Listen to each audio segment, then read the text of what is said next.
What's going on, everyone? My name is Dylan Sire. This is the Sire Consultant Podcast, episode 2. And in this episode, I want to get more into the details about my case and my post incarceration after serving 6 days at Rikers Island after my initial arrest in 2021. Now I've officially bonded out and I'm free, and I have this pending case against me. And then now I'm able to kind of figure out what's going on. So, like I said in the last episode, I was able to go through my phone when I got back after 6 days being released from Rikers Island. I'm seeing people hitting me up, asking what's going on, good friends, family, and everything like that. So now I have to explain to these people what's going on, which isn't much information at the time. And the first order of business was I had a hearing, I believe the next day or the day after I bonded out. And so during 2021, like I said, this was a resurgence of COVID. So everything through the court was at least done Zoom. I didn't have to make an official appearance in person like I did when I was initially arrested. Everything was done through Zoom, so it was quite easy. Your preliminary hearing is pretty self-explanatory. You just go ahead in front of the judge. By then, I had my official lawyer, not my court-appointed lawyer, thank God. And basically, the judge just asks my lawyer a few questions, yada, yada, yada. It's pretty straightforward. It's only like a 5 to 10 minute hearing. The assistant district attorney is there, and they just basically set an initial date where we have a court appointment going later on, which I think was set about a month and a half out from then, from that February. So the next several weeks, I spend time meeting with my lawyer, speaking with my lawyer in person, and going over the facts of the case. And so what I was doing in the meantime is I had to meet up with the bondsman in person, the person that put up the bond for me. You sign some paperwork. It's pretty basic. Like I said, I used collateral, my collateral of properties that I purchased in Michigan for the bond. And you sign all this paperwork, and basically you're telling the bondsman you're not going to do this and that. But it's not like any drug testing or alcohol testing or anything like that. It's pretty self-explanatory. Basically, what you do is they give you an app, and you just check in every week, and it's like geolocated, and you say, um, you know, you're in this location. And then the bondsman, I never even saw the bondsman ever again after the first, time I went in there and signed all the paperwork and whatnot. You're allowed to travel, all these things. You just have to let the bondsman know. So I wasn't under any restrictions. I wasn't under house arrest. I had no electric monitoring. They took my passport, so I wasn't able to travel out of the country, but I was able to travel within the United States. You just have to let the bondsman know. But like I said, there was no weekly check-ins besides through the app. You just take a photo of yourself wherever you are, and you upload it to the bondsman, and that's it. Never saw the bondsman for an entire year, and that's how long I was out on bond, was for a little over a year. And that was before I was sentenced to the 52 weekends at Rikers. So I deal with the bondsman. I'm dealing with my lawyer. I go back to the townhome that I was living in Long Island City in Queens. And that was my first time going back since the NYPD had raided the place. And I'm just going through everything because I didn't know what they took. I just know my assets were frozen at the time, but I didn't see what they took in terms of the possessions from my place. And so I'm going through everything, and they tossed the place. So I was just cleaning up, and I'm going through my stuff. And before I returned, they gave my lawyer a list of items that they confiscated, because that's just what they have to do. They have to let you know exactly the inventory of the things that they took. And I was hoping actually that they were going to mess up, and they were going to take some things that weren't on the list. And this is where the story gets interesting, as I in the townhome for the first time, and I'm going through all these different things and kind of taking inventory in my head of what I have. So I go into my closet, and I see the safe is on the floor, completely blasted open, completely worthless at that point. And what they took from the safe was I had $40,000 in cash approximately. I had a Cartier nail bracelet. I had the Cartier white gold diamond bracelet, love bracelet. And then I had some random other things that were substantially less of value. And then I noticed they took some things, like they took like any off-white sneakers I had. They took, I had the Dior Jordans, the low tops that came out, the exclusive collab. They took those, and I was like, damn, because I could have used those to at least sell at the time to had some extra money on the side. And that was the big one where I was like, damn, I really wish they didn't take those at the time. I didn't even care because they were brand new. I'd never even worn them. And then they took like a Dior sweater because I had the tags on still. But for the clothes, for the most part, they left it alone. But then I started noticing there was like random items that were taken. And as far as my wardrobe, that didn't make any sense. They also took like a bunch of boxes.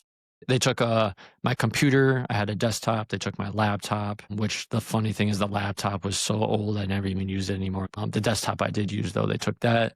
I had a Microsoft like Surface. They took that, and they took a bunch of boxes with receipts in it going all the way back to when I started my business, just a bunch of records and whatnot. And for the most part, they didn't take too much else. Oh, they took like I had a vast collection of bear bricks. I had sold a lot at that point, but they took whatever was left of that. They didn't take any watches. They accused me of purchasing all these watches with stolen money, but I didn't even have any watches when the initial time of the arrest. I had sold the watches to fund the properties in Michigan, and I was just getting over wearing watches anyway. So I had sold all those, made some money on those. So I had 0 watches. I just had the Cartier bracelet and the Cartier love bracelet, the nail bracelet and the love bracelet, like I said. So in terms of jewelry, the purchases weren't really there. So they really just took some sneakers, bear bricks, the cash, and then some other random, documents and records. So nothing super crazy besides the cash. And I'm going through my closet. I'm taking a head count on inventory in my head, and I'm like, there's definitely some things missing that weren't on the list that they had given me, which described everything to the detail. The size of the sneaker they took, the bear brick, the description of it, yada, yada, yada. I had a Goyard Keepall. They took that. I had a Louis Vuitton backpack. They took that. Just some other random things of value, designer things. I told my lawyer, I said, some of these things are missing, like just wardrobe though, only wardrobe, random things, a couple jackets, a couple hoodies, denim, super random things. And then he was like, well, let me know what it is that you don't have. And, I'll discuss it with the DA, the ADA, or the detective leading the case. And I said, all right. And then I had a friend staying with me at the time. And I asked him, I said, because he was there during the raid, and I said, did you see them taking anything? Or what did you see them taking? And he said, oh, I don't know. They had it in the boxes. They had it in plastic black bags, garbage bags. And I said, all right, because I have this list from the police. I told him the same thing. I have this list from the police, and the items aren't matching up completely. I'm missing some other things. And then he was like, oh, I don't know. So I didn't think anything of it. And then I went back to my lawyer and I said, yeah, like I can't find these things. And then I was gonna, write out a list for him to describe what it was that was missing. And then one day I come back to the townhouse, and then I go in my room, and there's all these different clothes. It's not a lot, but it's just random things laid out on my bed. And I call my friend at the time who was staying with me and who was there during the raid, like I said. And I said, hey, what's going on about this?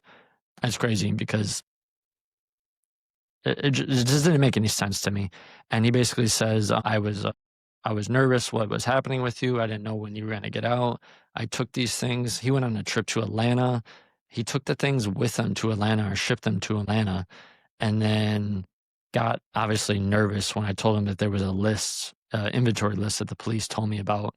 And I had completely unsuspecting that he took these items. That was the last thing I was thinking. And then he laid them out and gave them back to me, and basically was like, I didn't know what was going to happen, blah, blah, blah. So I asked him point blank earlier if he knew what was going on, not accusing him, just if he saw anything that they took or whatever, just so I could see what was going on. And he said no. So he just point blank lied. And then ever since then, like, I had lost that trust in that person completely. So, at the end of the day, a lot of things like that after I got out, the people that reached out to me, I had contact with a few people, but I definitely shrunk my circle because people were acting weird towards me. That was definitely the weirdest moment, because that was somebody who was staying with me. And then other people I had contact with, that showed support. And then I had a lot of people that I reached out to that showed 0 support. And I'm going to go into this real quick because this is a positive and a negative situation. The positive is that until this day, it allowed me to shrink my circle quite a bit and focus on only the people that I know that have my back. And, they always say, like, in hard times, people are always going to show their true colors. And basically, a lot of people showed their true colors to me. And at the time, I was definitely upset about it because I felt like my back was against the wall and I could have used certain resources and certain individual people to help me, even though just the support, not monetarily necessarily, not anything else, but just the support mentally, you know what I mean? It would have meant a lot because I had this large cloud hanging over my head, this rain cloud for a long, long time, for a year until I figured out what was going on with my sentencing specifically. And, I reached out to people, got ignored. Some people I sent some nasty messages to because, not nasty, just I sent some messages to them where I'm like, it's pretty whack of you to not at least respond. You know what I mean? You can say your piece and I could accept that. But if you don't even respond and I've known you for a while, I can't accept that. You know what I mean? And now it is what it is. There's a lot of people I still don't talk to because of that. But this is where I get to tell my story. So maybe the people listening don't understand where I was coming from. And then I'm not trying to change those people's mind, but there was a lot going on that they had no idea what was going on. And that's where the support should have came. And so I had some people that were definitely supporting me and looking out. But the positive was, like I said, that I shrunk my circle. That's why a lot of people don't even know this story, because I told basically nobody what happened to me during my pending case and then after the fact, what ended up happening with the sentencing, unless I'm telling you right now. This is the only reason why you're ever going to know what happened specifically, because basically the press, after the DA released a statement when I was initially arrested, the AP News got a hold of it and then they distributed it amongst all the different outlets. Like you have your TMZs that had like sensationalized tabloids, but it was basically the same article. To this day, if you go look up those articles and then you look up my name, it's going to be the same article, basically note for note, word for word. It's just going to say I was accused of stealing over $1.2 million, $1.3 million, whatever. And they basically took the DA statement and ran with it. And then after that, there's zero updates to the story, which I always thought was completely unfair, which is yet again why I'm doing this, because it's a big shoulder, it's a lot off my shoulders to let people know, like, you don't know what happened to me after the initial arrest. It's one article from February 12th, 2021, I believe. And after that, it's just radio silence. There's nothing. There's nothing in the media. You don't know if I went to jail for 25 years. You don't know what money it cost me. You don't know anything because there was no updates. And like I said, you wouldn't know anything until I'm telling you right now.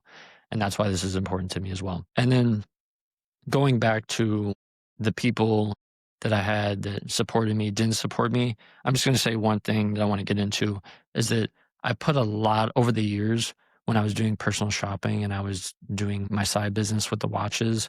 I put a lot of money into people's pockets through shopping, specifically stores, boutique owners, sales associates, things like that. So, like I said, I had people, whoever reached out to me, they know who they are. I don't need to say their names.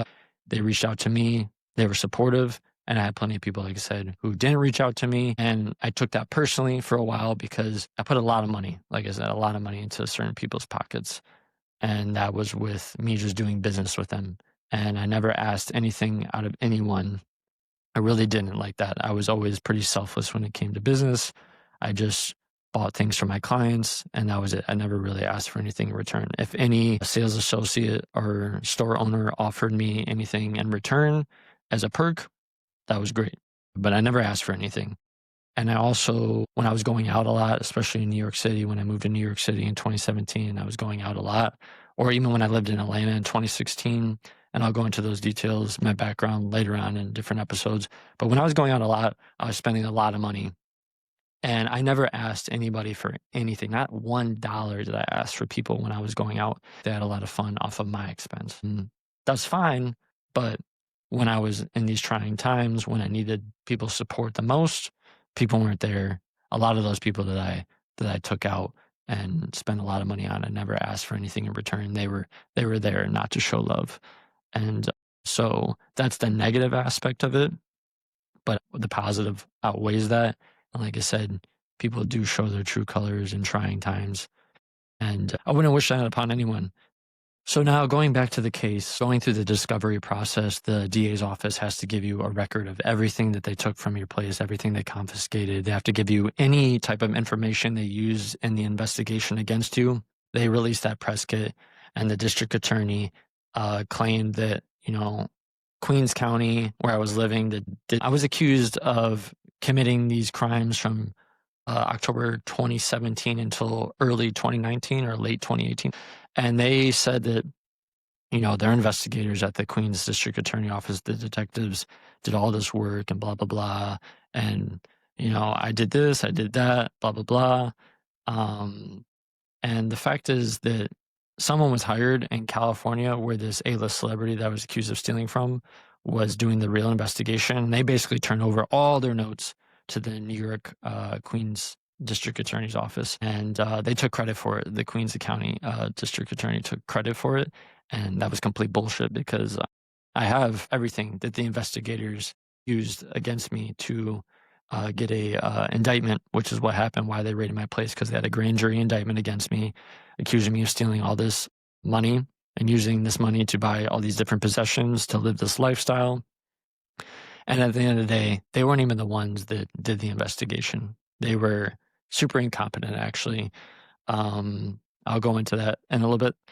So I just had to pull up the district attorney's press kit again to see what it said specifically. Yeah, so I was accused of basically making unauthorized purchases over $1.2 million from October 2017 to February 2019 from an A-list celebrity. District attorney said, quote, "No one is immune to being targeted by fraudsters. This defendant, who owned a personal shopping business, used legitimate purchases to gain access and then allegedly continued to charge the A-list celebrities credit cards for astronomical sums of money." Blah, blah, blah, blah, blah. And then I was arrested in February 2021. I was just trying to find exactly what I was accused of, what my charges were against me. So there was a 10-count indictment against me. I was charged with grand larceny in the first degree and second degree, criminal possession of stolen property in the first and second degree, identity theft in the first degree, and scheme to defraud in the first degree. That's what I was charged with specifically. And that was a joke because later on when I had the weakened sentence, obviously you're not going to get weakened sentencing at Rikers Island if you committed those exact crimes, because I was facing up to 25 years in prison, jail, and I think, 1 + 1 doesn't equal 2 in this situation. I'm meeting with my lawyer and we'll go to the cost of what that was. And he's like, to do this case, it will be $100,000. So that is what I pay my lawyer over the course of him helping me in the case, $100,000. And the problem was, not only is that a lot of money for anybody, but $100,000, all my assets were frozen right before, when I was in Rikers. I was told that my assets were frozen, but I didn't see exactly what had happened until I was released. So you can log into your accounts and your assets. It's actually interesting, like at Chase accounts with business accounts, personal accounts, and some other accounts. When it shows, it doesn't say, your assets are frozen. It doesn't just say that. They put a hold on your account, and then it literally shows like in Chase that your account is negative $999 billion or something like that. It's literally it literally shows something like that's like negative, blah, blah, blah. And they just do that. I guess a lot of banks do that when they put a hold on your account. So my accounts were frozen. They took the $40,000 in cash from my safe. I had investment accounts at Chase. They froze that. The checking accounts at Chase, business and personal, they froze those. Credit cards aren't frozen. You can still use your credit cards. Thankfully, I was able to use those somewhat. And then they froze, what else did they freeze? So they froze all that. And then, they took all these different possessions from my place that obviously would have been helpful to sell and, raise some money at the time. So that's an interesting thing is civil asset forfeiture, which is extremely controversial. It's completely separate from criminal. So I have a criminal case against me, which is all these different charges where I'm facing 25 years in prison. And then civil asset forfeiture is done in the civil court. So they have a different assistant district attorney that goes to court for you against those charges. And so technically I had 2 different lawyers. One was my criminal defense lawyer and one was my civil defense lawyer. And the problem with the civil asset forfeiture is they can just take anything, whatever they want, and then you basically have to prove against them what it is that, you earn legitimately. And you hear these, I don't know if anybody's ever heard these crazy stories of like out west. It can be like, I'm a preacher and I raised $10,000 from my constituents and I'm driving down the highway in Las Vegas and there's some notorious sheriffs out there and I get pulled over by this sheriff and he finds $10,000 cash in my car and he can say, we're taking this, and he might think it's related to drugs. It might just be complete bullshit. And usually it is bullshit, but you have to go to court to prove how you earn those funds. So, and when it comes to civil asset forfeiture, it's a really big problem because in a case like this, once again, I have to pay my attorney $100,000, but they froze all my assets. So it really puts people, and you can be completely innocent, you can be completely guilty, but the fact is, you don't even stand a fair chance immediately. And also, I always felt like I didn't stand a fair chance immediately because I had this, trial by media against me where there was this large bias against me because this A-list celebrity has this name and I racked up all these charges, blah, blah, blah, and then used them to purchase all these different things and party and whatnot. But the fact of the matter was, I was dealing with watches at the time, a large sum of money in watches. I was making money off the personal shopping, but less and less of that because I felt like the personal shopping thing was getting too saturated and everybody and their cousin was doing personal shopping for athletes and whatnot. But I had been doing it since 2012, 2013, before it was really a big thing, buying all those exclusive items that I talked about and we'll get into later.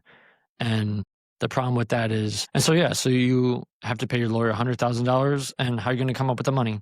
And I needed this lawyer specifically because we're actually still good friends to this day. His name is Barry, and he's a mentor of mine. He's the nicest guy ever, and I owe him my life for looking out for me. And he is an OG. Him and his partner were the union reps for the Transit Authority Police in New York City. He also represented many high-profile cases, and he was very, very connected. And he still helps me out a lot on a lot of things. So that was something positive that came out of this whole situation too. And going back to now into the discovery process, you have all these things, these documents that the DA has to release to you. I'm going through all of them. We're going through all these different text messages and photos and what they're accusing me of. They were accusing me of specifically of stealing $400,000 in watches. They had a photo of me on Instagram wearing like a bunch of watches against my wrists. And it's funny because 2 out of 2 or 3 different watches in that photo are all the same watches. So I don't know who in their right mind buys the same watch and has multiples of the same watch. That doesn't make any sense. There was a lot of incompetency of the DA's office that didn't make any sense. They took a lot of photos from my Instagram, and my whole persona over the years was things that I post on Instagram. It's like anybody else's Instagram. You don't know what's real and you don't know what's not real. And it's all marketing for me, right? I'm using this as marketing for my business and a lifestyle to get more clients, to network, and et cetera, et cetera. So they used a lot of photos on my Instagram that some items were mine that I purchased from myself, but a lot of items that I had on my Instagram were items for clients. And the DA's office didn't thoroughly investigate or understand what that marketing was that I was doing. So they're using these photos against me saying I purchased, this Louis Vuitton backpack, this Louis Vuitton Keepall, these watches, et cetera, et cetera. Well, obviously, like the Bear Bricks, those are mine. Some of the watches were mine, not all the watches, because I was purchasing those and reselling them. Some of the Louis Vuitton items were mine. A lot of them weren't mine. So my whole Instagram was, you don't know what was mine and what was mine. But basically, they took all those pictures and they're like, he's a dumbass. He was flaunting all this stuff. He took all these funds and he was purchasing all this. Look, it's all on his Instagram. Well, I'm not that stupid. If you know me, I'm really not that stupid. Why would I ever post things like that I stole and then flaunted them on my Instagram? That doesn't make any sense. So I have invoices to match for clients of specific items that are posted on Instagram and the items that I sold to these athletes. And at the end of the day, I had over 100 clients in my time of doing the personal shopping, and including the watches as well, which were just a lot of high net worth individuals, not even athletes. But a lot of those items I had matching invoices for. And a lot of those people, athletes, I was dealing for since 2013, since 2012. Some of these athletes were more than just clients, they were friends. I had been invited to weddings 2 times, DeMarcus Cousins' wedding. I attended Martellus Bennett's wedding in Chicago. I had been to these people's homes. I've done all these different things for them. Like it's more, I always treat these people like normal people because to me, they're not athletes per se. They are friends. They're clients, but they're friends. And that just was always interesting to me because I'm being accused of this, but you can't find one athlete or one other celebrity that ever said anything bad about me, that ever came out in the media and said, oh, I took from them, I did this to them. No, that's not the case. You won't find that. Hasn't happened. So that's something I wanted to clear the air about as well. And like I said, 1+1 doesn't equal 2 in this situation. So while I'm out on bond, I'm constantly having to check in every week, but I'm still able to live my life. I'm still trying to make money however I can. I'm still doing different things or whatever. Like I said, my circle shrunk quite a bit. And I wasn't really going out as much and things like that. I was trying to just kind of stay away from people or whatever. That's why, like I said, nobody knows the story. And then I'm working through it with my lawyer, meeting him all the time. And initially, the first thing they came to me with in terms of a plea, because, obviously they try to get you to plea out. They don't want to waste their resources and whatnot. They already got their big headlines. The DA got her big headline with her press release. This A-list celebrity, this guy in her district, and me living in Queens did this. And so they're ready to move on from it. The first thing they offered me was 3 years. I told my lawyer, I laughed. I said, that's a joke. We're not doing that. But as I'm going through these different hearings in the court, everything is like 2 to 3 months out, and it's super slow motion. At one point, at the very beginning, I changed judges because the other judge didn't take on the case. I don't remember why. At a certain point, the ADA switched over to another ADA. And it's funny because, like I said, in terms of the watches, the $400,000 in watches, I was able to provide them specific line item transactions of all of the money that I spent on watches with my friends that I was, friends/partners that I was doing the watch business with. I was able to provide them with all of these transactions of money coming in and money going out, money coming in, money going out from nothing that had to do with that A-list celebrity. So I'm showing millions, forget $400,000. I'm showing millions of dollars in transactions coming into my accounts and going out of my accounts to make these purchases and then reselling these watches and making money off them. Nothing to do with, not even personal watches. So they shut up about the watches quickly because they realized that was a whole legitimate business because they thought I was laundering money through the watches and all these different things. And like I said, it wasn't a thorough investigation. The Queens County didn't even do the investigation. They got all their notes from somebody else. And, typical police shit. They like to take credit for things they didn't do. And then, so the watches thing was that in regards to like certain items, like my Instagram, the purchases of certain Louis Vuitton items that I posted, I was able to provide invoices from that. And then the specific client that paid for those items. So they didn't really say much about that either. And then we're going through the process of, after it's still discovery. And I felt bad one time. I thought about this paralegal. They had to send me all the receipts that they had taken from my place, which I had semi-organized. And they had to make a copy of every single receipt. And I had receipts going back to 2013, and this is 2021. And this was for all the purchases that I made for clients. They had to take a copy of every single receipt that I had. So they sent me thousands and thousands of photocopies of receipts on a USB file, along with all the other stuff that was given to me in discovery, photos of my apartment when they raided it, blah, blah, blah. And I just laughed because I'm like, and then more than half the damn receipts weren't even legible because they photocopied them. And some of them were so old, like you couldn't even read them that well, especially when they're in black and white. Once again, I'm just like, this whole thing is a joke to me. And then my lawyer starts talking about like trial, like, what are we going to do if we go to trial? Now, my problem is I already paid him $100,000 for his services. That was his fees were. My problem is if he said we went to trial, it would be another $150,000. So that's $250,000 in lawyer fees. And then not including the money that was still frozen and all these assets that were frozen, possessions that were taken that were of no advantage to me at the time because they were in the possession of the district attorney's office. So now I have to start weighing the risk in my head of like, what are the alternatives instead of going to trial? Because I can't come up with another $150,000 at that time. That's $250,000 just in lawyer fees. And if I go to trial, I don't know necessarily what's going to happen. I feel like I have a great case, but I have no idea what's going to happen. You're rolling the dice. You're leaving it in the hands of a jury. So he started really pressing this issue. He told me about this thing with the weekends. He said he had a client that did the weekends, a former transit authority cop. And I was like, what the hell are the weekends? I have no idea what the weekends are. And he was like, oh, if you want, I'll put you in touch with him. You can speak to him about it. So my lawyer tells me about the weekends, and he says, during the weekdays, you're released. You're not in jail. You're not incarcerated. But during the weekends, you have a specific parameters where you have to check in, and then you're in Rikers for X amount of time, and then you get out. So he proposed this to the district attorney, the assistant district attorney that was working the case, and she was at the end of the day, it wasn't her call. There's higher ups that work in the AD and the district attorney's office, and she said that she would have to speak with that individual.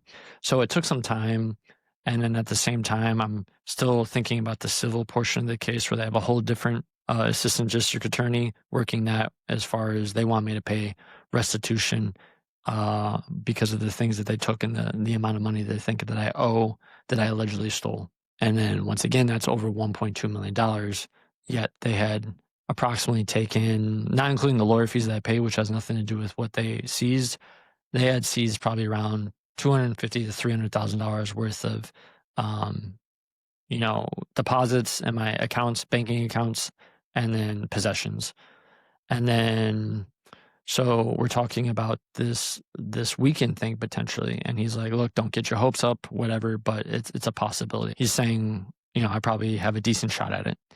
And so I'm thinking that would be great. And so I have to weigh now, like, if I can get the weekend sentencing, is it worth just folding my cards and taking the weekend sentencing and then just taking the charge because I don't want to pay $150,000 or figure out, I don't even have the capability at the time to pay $150,000, another $150,000 in addition to the $100,000 and lawyer fees, which would be a total, the $250,000 in total. So I have to really start weighing these options. And then, this goes on from February, from my initial arrest, to March of 2022. So this took over a whole year of just pushing the court dates back. During COVID, everything was super slow motion. I never once went into court. Like I said, everything was done over Zoom. And then, I have to weigh the positives and the negatives. Is it really worth, taking a charge, I have a clean record, putting something on my record? What do I want to do? I'm stumbling over words. What do I want to do? That's how I'm thinking at that time. And it's crazy. Like, you have this massive cloud over your head, and anybody in my situation would not know what to do. I don't care who you are. You don't know what to do. Do you just take the charge, save money? Do you not take the charge, spend more money, and hope that you have this dropped, nothing happens, you're not convicted of anything? So eventually we hear back from the supervisor of the assistant district attorney that was prosecuting my case, and he says he will let me do the weekends. And so that was a big sigh of relief, because I think I had it made up in my mind at that time that I was just going to do the weekends based upon what the charge was specifically that I had to plead to, and then based upon the parameters of the weekends. So he's like, I'm going to ask them, my lawyer said, I'm going to ask them to let you do the weekends, let you go in Saturday morning and come out Sunday afternoon, late afternoon. I said, I mean, that would be amazing, because that's like 36 hours. And he pulled it off. Like, they agreed to let me go in from Saturday morning at 10 a.m. or 9 a.m. is my check-in, and leave at 4 p.m. on Sunday. And that was it. You just go in, you check in, and then you leave. And then during the week, there's no supervision. You just have to show up every weekend. And it would have been for 1 year. That was the only thing. For a weekend sentence, 1 year is a long time. But the only positive was that it was Saturday morning to Sunday afternoon, which wasn't, after a long time of doing it, several months in, it really sucks. But at the time, it seemed like a good deal. Like, I can do the weekends for a year and save $150,000 and plead down to something that's substantially less than what I'm being accused of. So like I said, I read through the charges earlier. I'm facing 25 years in jail. I got the weekends at Rikers Island. And then, I'll talk about it later on, but there's other people. There were very, very few people out of the thousands that are incarcerated at Rikers. There was very, very few people that did the weekends, less than 5. And those people, some of them had to do several days. It wasn't just the weekend. Some of them were there from Thursday to Sunday, Thursday to Monday. I met a few people. So I had the longest span, 1 year, but at the same time, I had the shortest span of being in there on the weekends from, that 36 hours approximately. So I said, I'll take the weekends. I'll take the weekends and save $150,000 and not risk what's going to happen in the trial and this and yada, yada, yada. It wasn't worth it. So basically, we come to that agreement, and then we also come to the agreement with and the civil portion that I will pay restitution, basically whatever they seize in terms of my accounts. I let them keep it because that was another big part of it. Was they're like, we want this, and when it came to the possessions and the other assets that they took, it was around $250,000 to $300,000. Certain of it was cash because it was in checking accounts, investments accounts, and actual physical cash.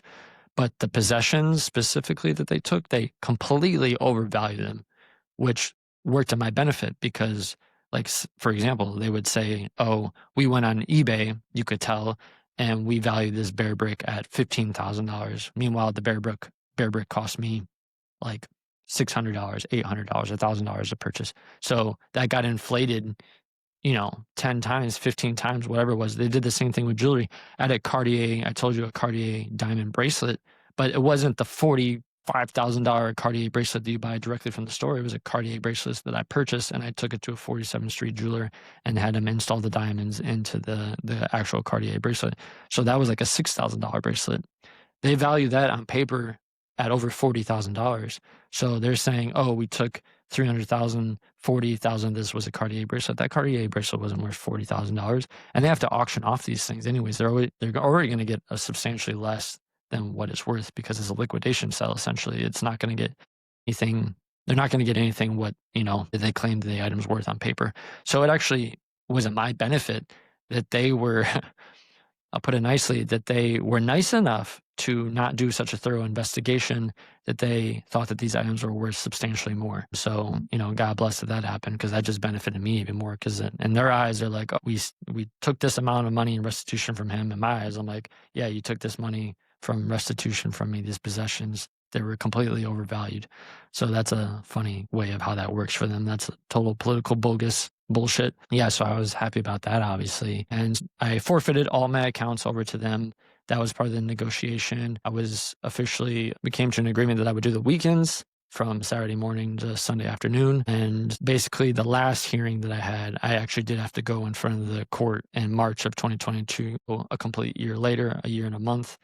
And I had to go in front of the judge. And even the judge at the time has no idea about the case. They're like, the judge didn't even know that the weekends was a thing. Basically, I got up there with my lawyer. They had the criminal lawyer or the criminal prosecution and the civil prosecution at the same time. And so we just wrapped it all into one hearing where we could close off the restitution and close off the sentencing. And then my lawyer and then the ADA said to the judge that we agreed upon the weekends. The judge agreed on it, but before she agreed on it, she said, the weekends, is that a thing still? Like, she knew about it, but she didn't even know that it was a thing still. And the ADA had to step in and say, yeah, Judge, Your Honor, this is, we confirmed with Rikers, we called them up, they're still doing the weekends program, even though it was extremely rare. So that's the thing, the judge of the case overseeing it didn't even know about the weekends. How is that even possible? How do you not even know?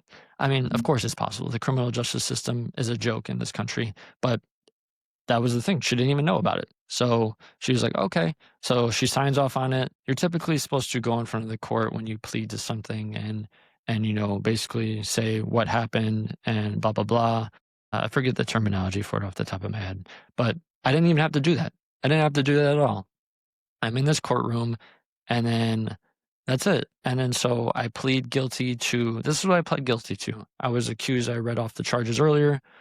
I pled guilty to attempted burglary and the third degree for less than $3,000 is the actual charge. So that means I was accused of stealing over $1.2 million from an A-list celebrity, and I pled guilty officially, facing 25 years in jail. I pled guilty to attempted burglary and the third degree for stealing attempting to steal less than $3,000. So once again, $1.2 million. to attempted burglary for less than $3,000, facing 25 years in jail, weekend sentence at Rikers, 52 weekends at Rikers from Saturday morning to Sunday afternoon. I mean, I don't know what else to say about that. I'll leave it up to you guys to decide what you think about that, but I told very few people about that. Obviously, I was extremely pleased because, yeah, I didn't want to give up the restitution portion of it.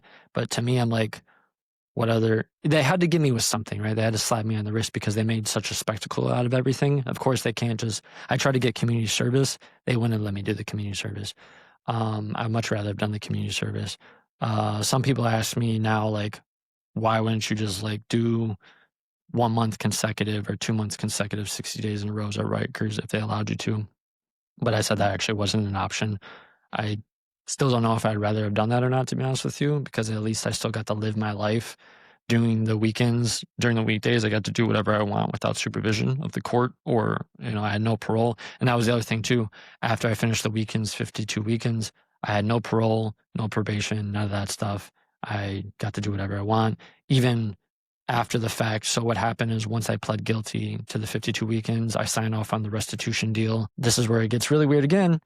Some of those items that they took from me, possessions, not the checking accounts, the investment accounts, I still got to keep my properties. I mentioned that in the last episode. I had my properties in Michigan that I purchased. They never touched those. So I had those still. And once I pled guilty, the lien came off the properties because it was a lien put on the properties from the bondsman because it was used as collateral for the bond, the $100,000 bond. The lien came off the properties. They're officially mine again. They're not owed to the bondsman because I never ran on the bond. And so I have the properties. And then my lawyer was able to negotiate with the district attorney's office, giving me some of the items back. Like I said, not cash or money that was in these accounts, but they gave me some stuff back, including something as basic as my Mac desktop. They gave that back. They gave me back some shoes, like Off-White sneakers and things like that. They kept the damn Dior sneakers because they worth those. They knew those were worth too much, though. They gave me Off-White sneakers back. They gave me back my Goyard keep all, which was worth a lot of money. They gave me back like a Louis Vuitton backpack. I had a guitar. I played guitar. They gave me back my guitar that was expensive. They gave me back some other random things. I don't remember, but who gives you back things? I'm still happy to this day. I'm not complaining. I'm just still to this day in shock. Even my lawyer's like, that makes no sense to me, but that's great. But they gave me back items that they took and said that, I used, that I purchased with the money that I allegedly took from this person. How does that make sense in any world? Tell me, please, somebody explain to me in the comments. How does that make any sense? So they gave me some items back, and then they gave me my passport back once I officially was sentenced. And I was able to leave the country now again at that point. Like all I said, once again, is you have to show up for weekends. That's it. So I was sentenced in March of 2022. And then my weekends, we were able to delay it till May of 2022. So I had about 2 months where I didn't have to check in for this. And then so going into the next episode, I'll explain the weekends process, because going into it, the first time checking in, I had no idea what to expect. Nobody that I knew had done it before. Even my lawyer really didn't know too much about it. So I spent the 52 weekends at Rikers, and even in there, I had a bunch of crazy stories, things that happened to me. And yeah, the 52 weekends still wasn't fun. Don't get it wrong. It was a sweetheart deal for me, but I mean, a lot of people still shit their pants if they have to do 52 weekends at Rikers. I don't care if it's even consecutive sentencing, but that was interesting to say the least. And had a lot of weird experiences in there, a lot of stories to tell about that. But this episode, I want you to go into the specific details of the case. And like I said, these things that aren't documented and things that you can't search through the media. And I'm just glad, once again, that I can tell people that are watching what happened out of this. And I want you to think about this scenario and how it makes sense. Still doesn't make sense to me, but I'm grateful for it. I finished it, the weekends over 2 years ago and whatnot, but it's very interesting to say the least. And it's extremely unique perspective. I don't think anybody out there has the same perspective as me, especially relating to a A-list celebrity what these charges originally stem from. But if you have a unique experience like that too, please comment below or message me. I would love to hear it. But going into the next episode again with the 52 weekends at Rikers, I want to go into, the what you see at Rikers, how people are treated, how the CEOs interact with the people that are there, I also had special circumstances there. When you're a weekend person, you don't get treated the same as other individuals that are there with consecutive sentencing. So it's really interesting. So once again, I appreciate everyone that's reached out to me with positive feedback from the first episode. I hope that you guys enjoy this episode. So thank you guys. I hope you enjoyed it. Have a good one.